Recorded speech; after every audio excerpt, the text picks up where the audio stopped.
ओम गणेशाय नमः। ओम नमः शिवाय। मैं निखिल ज्योतिष आचार्य आप सभी का मेरे चैनल पर पुनः स्वागत करता हूं। आशा करता हूं कि आप सभी स्वस्थ होंगे। महादेव की कृपा आप सभी पर सदैव बनी रहे।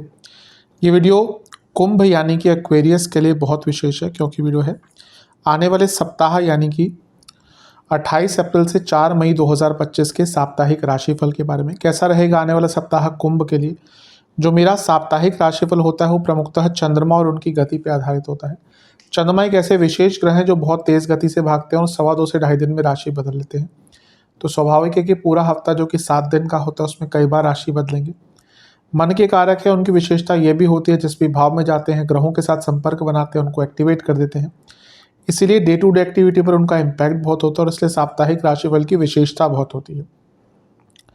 क्या प्रभाव रहेगा आने वाले सप्ताह में चंद्रमा का और बाकी ग्रहों का हमारे ऊपर, ज्योतिष के माध्यम से एक गाइडेंस प्राप्त करने के लिए कि क्या अच्छा हो सकता है, बुरा हो सकता है, किन चीज़ों से बचा जा सके, ये साप्ताहिक राशिफल अति विशेष होता है। यदि आपकी लग्न राशि या चंद्र राशि कुंभ है, दोनों ही गाइडेंस के लिए इस राशिफल को देख सकते हैं। जहाँ से आपको ज़्यादा सूट करता है, रिलेट करता है, वहाँ से इसको ऑब्जर्व कीजिए। व्यक्तिगत तौर पे मेरा मानना है लग्न राशि से देखेंगे तो अच्छा है। इनकेस नहीं पता आपको अपनी लग्न राशि, तो आप अपनी चंद्र राशि से भी इसको देख सकते हैं। शुरू करते हैं। चंद्रमा आपके तीसरे घर में रहेंगे मेष में 28 तारीख को और 29 तारीख सुबह के 3 तक वहीं पर रहेंगे। चंद्रमा का तीसरे घर में आना अच्छा ही होता है और यहाँ पे वो उच्च के सूर्य के साथ भी हैं।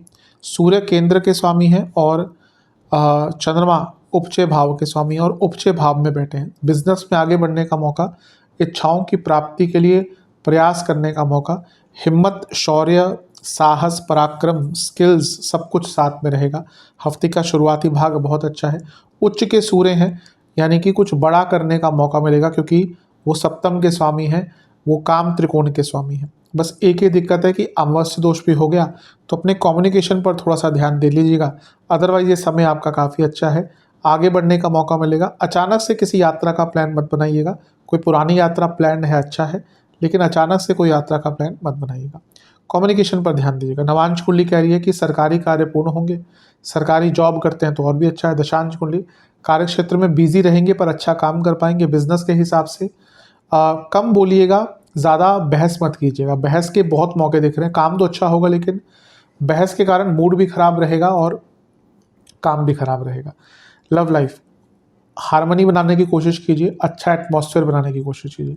वैवाहिक जीवन की जहाँ तक बात है, मैं एक ही चीज़ कहूँगा कि जितना हो सकता है एक दूसरे को समझने का प्रयास कीजिए। रोमांस पर काम कीजिए, इंटीमेसी पर काम कीजिए। स्टूडेंट्स, अच्छा टाइम है लेकिन पेशेंस दिखाइएगा। यहाँ पे जल्दबाजी बहुत खतरनाक रहेगी, बहुत आपको नुकसान देगी।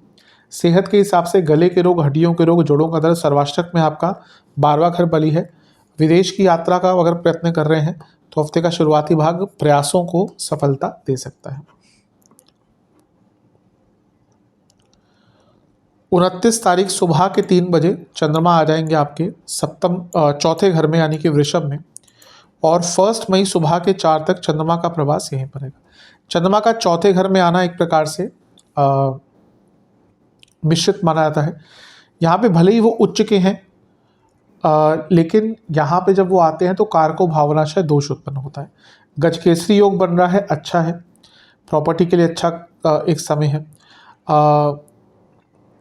गुरु के साथ बैठे हैं जो कि आपके लाभेश भी हैं, धनेश भी हैं। खुद वो उपचय भाव के स्वामी है चंद्रमा। अटका हुआ पैसा, अटका हुआ कार्य सारे ही पूर्ण हो सकते हैं।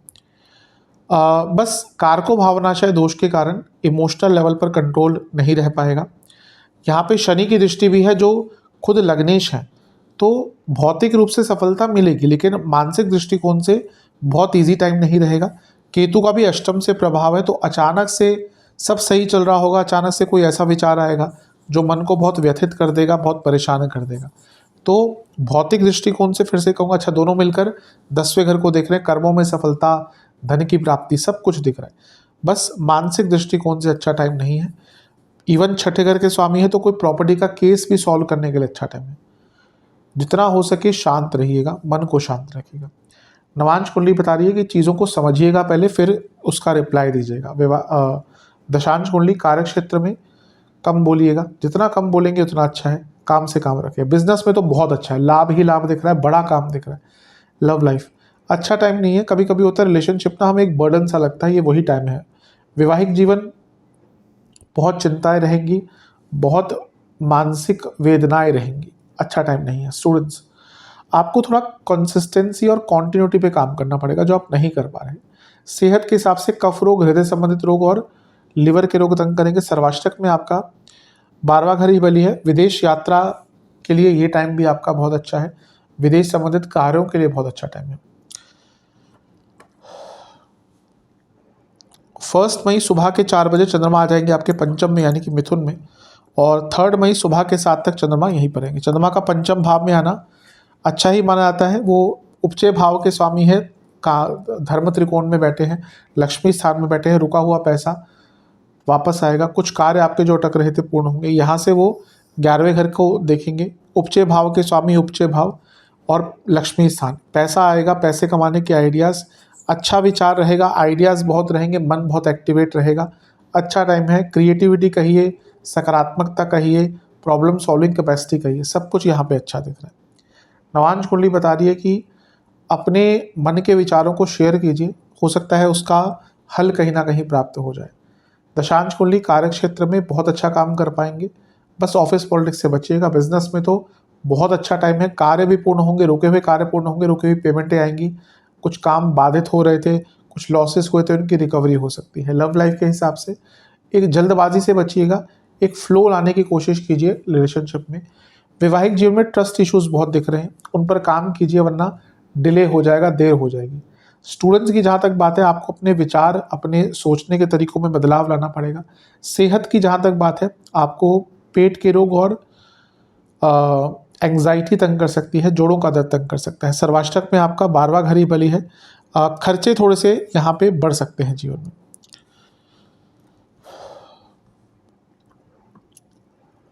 3 मई सुबह के 7 बजे के आसपास चंद्रमा राशि बदलेंगे और आपके छठे भाव यानी कि कर्क में आकर बैठ जाएंगे और सप्ताह के अंत तक उनका प्रवास यहीं पर रहेगा। चंद्रमा का छठे घर में आना कोई बहुत अच्छा या कोई बहुत बुरा, दोनों ही नहीं माना जाता, इसको मिश्रित कहते हैं। अच्छा क्या है कि यहाँ पे चंद्रमा विपरीत राजयोग बना रहे हैं। मैं हमेशा कहता हूँ कि चंद्रमा का विपरीत राजयोग कोई बहुत श्रेष्ठ नहीं होता, लेकिन मंगल के साथ बैठ गए तो बहुत स्ट्रांग बन जाता है, क्योंकि छठे घर के मंगल और नीच के छठे घर के मंगल तो और भी अच्छे होते हैं। तो यहाँ पे कुछ लीगल कार्य अटक रहे थे, लिखा पढ़ी के कार्य अटक थे, पैसे अटक रहे थे, कोई केस चल रहा था, कोई कॉम्प्रोमाइज़ करना था, कोई वाद विवाद सुलझाना था, कार्य क्षेत्र में प्रॉब्लम्स को सॉल्व करना था, आपको कुछ लोग तंग कर रहे थे उनका जवाब देना था, कॉम्पिटिशन में बहुत अच्छा रहेगा।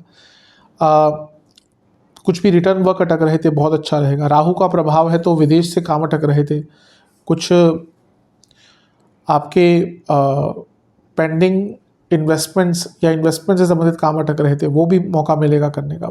प्रॉपर्टी के कार्य क्योंकि मंगल के साथ है, पर मन बहुत परेशान रहेगा क्योंकि छठे घर के चंद्रमा व्यर्थ की चिंताएं बहुत देते हैं, और यहाँ पे मंगल के साथ आगे तो गुस्सा, एग्रेशन, फ्रस्ट्रेशन ये भी बढ़ जाएगा। राहु का प्रभाव है तो कई गुना हो सकता है। वाणी पर बहुत नियंत्रण दीजिएगा, और ओवर थिंकिंग से तो दूर दूर तक आपका कोई रिश्ता नहीं होना चाहिए यहाँ पे, क्योंकि एक बार किसी ऐसे थॉट प्रोसेस में फंस गए, उससे निकलना आपके लिए बहुत मुश्किल हो जाएगा। तो इन सारी ही चीज़ों पर विचार कीजिएगा। कई काम पूर्ण हो सकते हैं, लेकिन अपने मन पर बहुत कंट्रोल आपको देना पड़ेगा। नवांश कुंडली बता रही है कि जितना शांत रहेंगे उतना अच्छा है। बहुत अच्छा टाइम नहीं कहूँगा हफ्ते का अंतिम भाग, क्योंकि मन व्यथित रहेगा। दशांश कुंडली कार्य क्षेत्र में बहुत अटके काम, अपूर्ण कार्य पूर्ण होंगे। बिजनेस में थोड़ा सा नुकसान हो सकता है, बिजनेस में मन भी नहीं लगेगा, गलतियां भी बहुत होंगी। लव लाइफ जल्दबाजी से बचिएगा, कुछ भी करना है, कहना है, समझना है, एकदम विधि के साथ, एकदम लयबद्ध तरीके से साथ। वैवाहिक जीवन, कई ऐसी बातें हैं जो पोस्टपोन हो रही है, कई ऐसी कन्वर्सेशन है जो पूरी नहीं हो पा रही, और ये आगे चलकर तंग करेंगी। स्टूडेंट्स की जहाँ तक बात है, आपको थोड़ा सा अपनी ऊर्जा को बढ़ाना पड़ेगा, और आपको अपनी मानसिक ऊर्जा पर और रिटेंशन पावर पर भी काम करना पड़ेगा।